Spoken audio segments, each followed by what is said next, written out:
नमस्कार. तर आज आपण नॅशनल पार्क्स बघत आहोत भारतातील. तर सर्वात पहिले उत्तराखंडमध्ये जिम कॉर्बेट या नॅशनल पार्कची स्थापना करण्यात आली. त्यानंतर लडाखमध्ये हेमिस हे नॅशनल पार्क आहे. हिमाचल प्रदेशमध्ये ग्रेट हिमालयन नॅशनल पार्क आहे आणि जम्मू काश्मीरमध्ये किश्तवार हे नॅशनल पार्क आहे. त्यानंतर हरियाणामध्ये सुलतानपूर हे नॅशनल पार्क आहे. उत्तर प्रदेशमध्ये दुधवा हे नॅशनल पार्क आहे. बिहारमध्ये वाल्मिकी नॅशनल पार्क आहे. सिक्कीममध्ये कांचनजंगा, वेस्ट बेंगॉलमध्ये सुंदरबन नॅशनल पार्क, आसाममध्ये औरंग, काझीरंगा आणि त्यानंतर आहे नमेरी नॅशनल पार्क. त्यानंतर एकमेव फ्लोटिंग जे नॅशनल पार्क आहे केबुल लामजाव हे मणिपूरमध्ये आहे. त्यानंतर ओडिशामध्ये सिमलीपाल आणि भितरकनिका हे 2 नॅशनल पार्क आहे. त्यानंतर झारखंडमध्ये बेटवा आणि छत्तीसगडमध्ये गुरु घासीदास, इंद्रावती आणि कनेरगट्टा हे 3 नॅशनल पार्क आहे.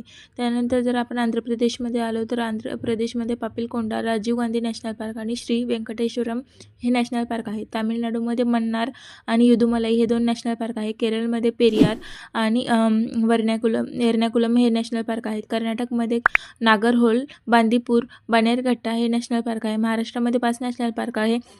गुगामल, चांदोली, ताडोबा, संजय गांधी नॅशनल पार्क हे आणि गुजरातमध्ये गीर फॉरेस्ट हे नॅशनल पार्क आहे. त्यानंतर राजस्थानमध्ये रणथंभोर, केवला, देवघाना, सरिस्का हे नॅशनल पार्क आहे. मध्य प्रदेशमध्ये पेंच नॅशनल पार्क आणि बांधवगड, त्यानंतर कुनो आणि पेंच हे नॅशनल पार्क आहे. त्यानंतर सतपुडा.